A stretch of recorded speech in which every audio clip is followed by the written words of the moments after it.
बिस्मिल्लाहिर्रहमानिर्रहीम।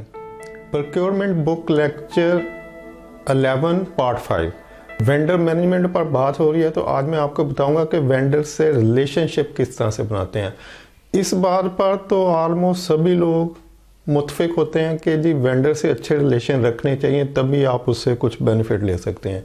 लेकिन वो जो अच्छे रिलेशन रखने चाहिए वो किस तरह से आप डेवलप कर सकते हैं, यानी अच्छे रिलेशन कैसे क्रिएट होंगे। क्योंकि जो आपका सप्लायर होगा उसके लिए सिर्फ एक ही चीज़ ज़रूरी है, वो है मैक्सिमम प्रॉफिट। अगर आप किसी को मुंह मांगी कीमत दे देते हैं तो वो आपसे बहुत खुश होगा और आपसे हमेशा मिलने की कोशिश करेगा, रिलेशन रखेगा और सेल करने की कोशिश करेगा, खुद आपके पास दौड़ा हुआ आएगा। उसको अच्छा प्रॉफिट मिलता रहे तो वो तो खुश है, रिलेशनशिप बेहतरीन होंगे।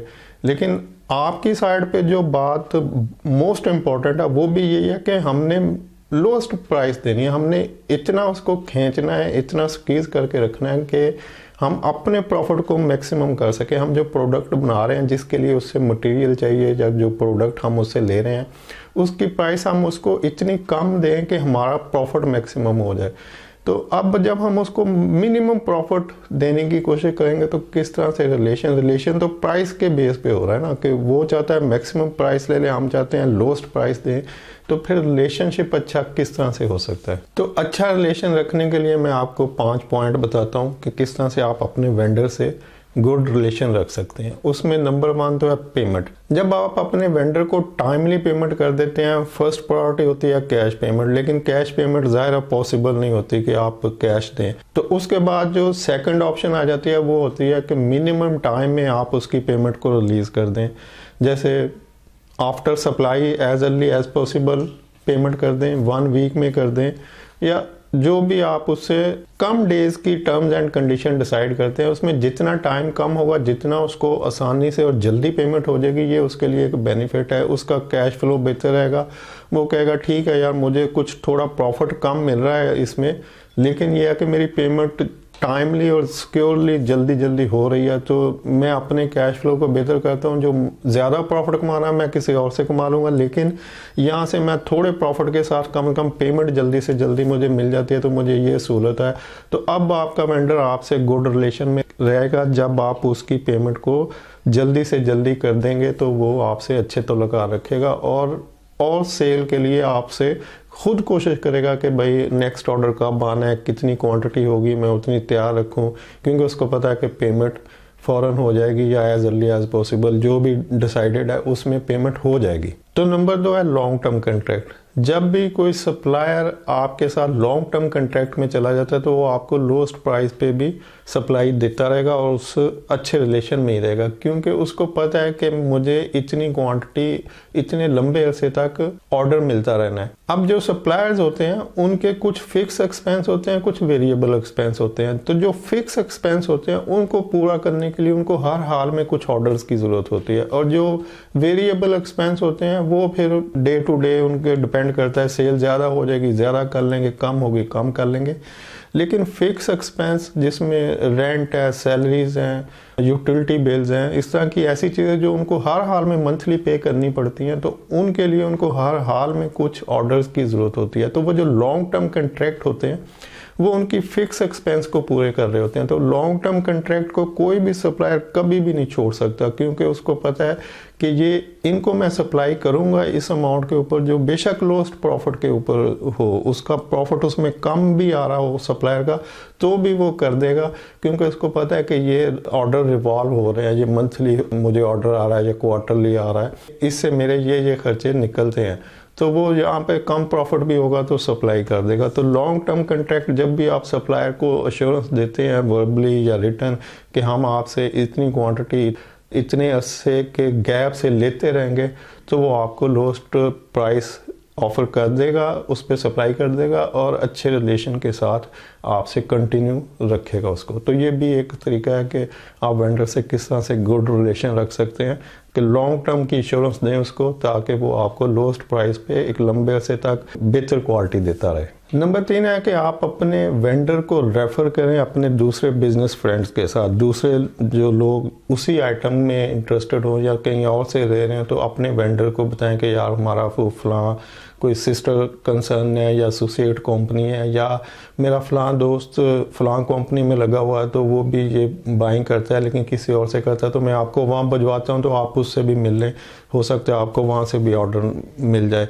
और इस तरह के जो रेफरल कॉन्टैक्ट्स होते हैं वो भी आपको सप्लायर के साथ स्ट्रॉन्ग रिलेशनशिप में ले आएंगे। सप्लायर मजबूर होगा आपके पास आने के ऊपर कि भाई इससे मुझे पहले भी 1-2 कॉन्टैक्ट मिले हैं तो इससे मिलते रहें और इसकी जो ज़रूरत है इसी की प्राइस पे पूरा करते रहें, तो हो सकता है आगे फ्यूचर में और भी ये मुझे कुछ कस्टमर दे दे, तो इससे भी आपके रिलेशन उससे बेहतर रह सकते हैं। नंबर 4 है कि लीड टाइम अपने सप्लायर को ज़रूर दें। जब आप उसको एक प्रॉपर लीड टाइम देते हैं, जो भी उसकी आइटम की मैन्युफैक्चरिंग या सप्लाई का टाइम है, तो उससे वो खुश होता है। अगर आप उसको आज ही ऑर्डर देंगे और कहेंगे मुझे हर हाल में शाम तक चाहिए, जबकि वो प्रोडक्ट कल अगले दिन तक बनने के उसके टाइम हो, तो वो आज शाम तक किस तरह से दे सकता है, तो उस वक्त वो प्रॉब्लम में आ जाएगा और कोशिश करके भाग दौड़ करके वो आपको शाम को सप्लाई कर देगा, क्योंकि आप उसको फोर्स कर रहे हैं नहीं मुझे आज ही चाहिए।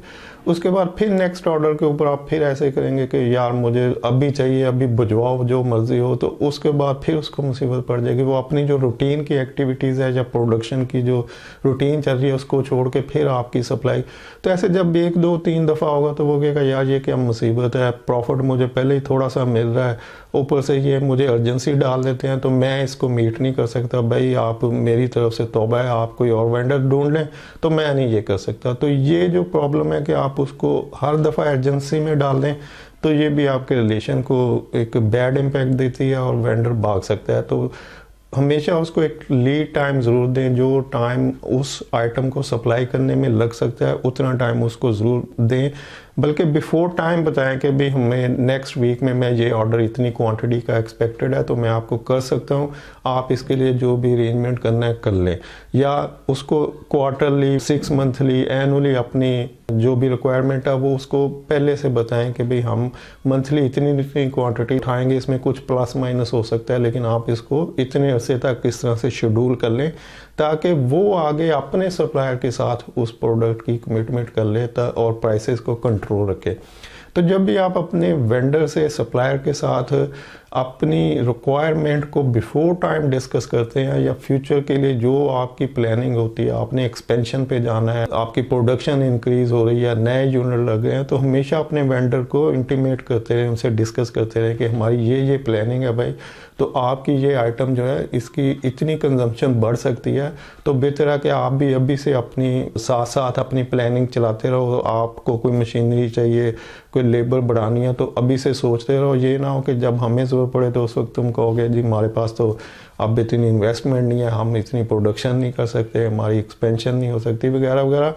तो ये सारी चीज़ें जब आप अपनी एक्सपेंशन की तरफ जा रहे हो या आपकी प्रोडक्शन बढ़ रही हो तो हमेशा उसको बिफोर टाइम वेंडर से डिस्कस करें, उसको बताएं ताकि वो भी अपनी तैयारी कर सके। तो ये चीज़ें भी आपको वेंडर से गुड रिलेशन, स्ट्रॉन्ग रिलेशन करने में मदद देती हैं और वेंडर हमेशा आपके साथ जुड़ा रहेगा एक लोएस्ट प्राइस के ऊपर भी। नंबर 5 है डेडिकेटेड की अकाउंट्स मैनेजर। मैंने अपने टेन्योर के दरमियान जब मैं प्रोक्योरमेंट को हेड करता था डिफरेंट ऑर्गेनाइजेशन में, तो सब में ऑलमोस्ट एक आध को छोड़ के ऐसे हैजर्ड होता है अकाउंट्स का सिस्टम कि वेंडर प्रोक्योरमेंट के पास आता है, परचेजर से कहता है यार मेरी इतनी पेमेंट है, इतने अरसे से फंसी हुई है, तो वो प्रोक्योरमेंट वाला उस वक्त आंखें माथे पर रखता है और कहता है यार मुझे तंग ना करो भाई, जाओ अकाउंट्स वालों के पास जाओ, उनसे पूछो, फलां बंदे के पास चले जाओ। वो फलां बंदे के पास जाता है और उससे कहता है, तो वो कहता है यार हमारी जान ना खाओ और जाओ प्रोक्योरमेंट वालों से पूछो जिन्होंने आपसे माल खरीदा है, हम नहीं बता सकते। तो अब ये जो प्रॉब्लम है, वेंडर बेचारा रोलिंग स्टोन बना होता है, वो प्रोक्योरमेंट से अकाउंट, अकाउंट से ऑडिट, ऑडिट से फाइनेंस, फाइनेंस से वापस प्रोक्योरमेंट, तो ये जो सर्कल वो साइकिल में घूम रहा होता है, इससे वो तंग आ जाता है। वो कहता है यार क्या मुसीबत है, एक तो मैं लोएस्ट मेरा प्रॉफिट मार्जिन है, इतने थोड़े से पैसों के लिए मुझे 4 जगहों पे जलील होना पड़ता है पेमेंट के लिए, और इतने चक्कर लगाने के बाद भी पेमेंट नहीं मिलती या डिले करके मिलती है, तो इससे बेहतर है कि भाई किसी और को दे दो, तो इनसे जान छुड़ाओ। तो एक डेडिकेटेड की अकाउंट्स मैनेजर अगर डिप्यूट कर दिया जाए कि जब भी किसी वेंडर को प्रॉब्लम हो तो या फिर प्रोक्योरमेंट डिपार्टमेंट में एक ऐसा बंदा हो जो कि उसको सुने और उसको वहीं बैठा के चाय शाय पिलाए और उसकी प्रॉब्लम को खुद सॉल्व करे, देखे कि पेमेंट किस जगह पे फंसी हुई है, कहाँ पे स्टक अप है, अकाउंट्स में है, ऑडिट में है, चेक बन के फाइनेंस में पड़ा है, कैशियर के पास है। तो जो भी स्टेटस है उसको खुद जाके वर्कआउट करके उसको कहे कि भी आपका ये स्टेटस है, आप फिक्र नहीं करें, इतना टाइम लगेगा, या बनी हुई है तो यहाँ से पिक कर लें, या जो भी सोल्यूशन है उसको प्रोवाइड करें और उसको खुशी खुशी वापस जाने दें। लेकिन अगर इससे उल्ट होगा तो फिर वेंडर आपके गुड रिलेशन में नहीं रहेगा। तो गुड रिलेशन रखने के लिए ज़रूरी है कि एक डिप्यूट कर दिया जाए, एक स्पेशल आदमी जो अकाउंट्स में बैठा हो या फाइनेंस में बैठा हो या प्रोक्योरमेंट में बैठा हो, कि जिस वेंडर को भी पेमेंट की ज़रूरत है वो उसी के पास आए और उसका यही काम हो कि उसने अपने सप्लायर को सेटिस्फाइड करना है कि किस तरह से आपकी पेमेंट कितने टाइम में कैसे हो जाएगी। तो ये कुछ पॉइंट है कि किस तरह से आप अपने वेंडर को लोएस्ट प्राइस के ऊपर रखते हुए भी बेहतर रिलेशनशिप में रह सकते हैं। जैसे बताया कि वेंडर, सप्लायर और बायर दोनों का रिलेशनशिप सिर्फ पेमेंट के ऊपर ही है।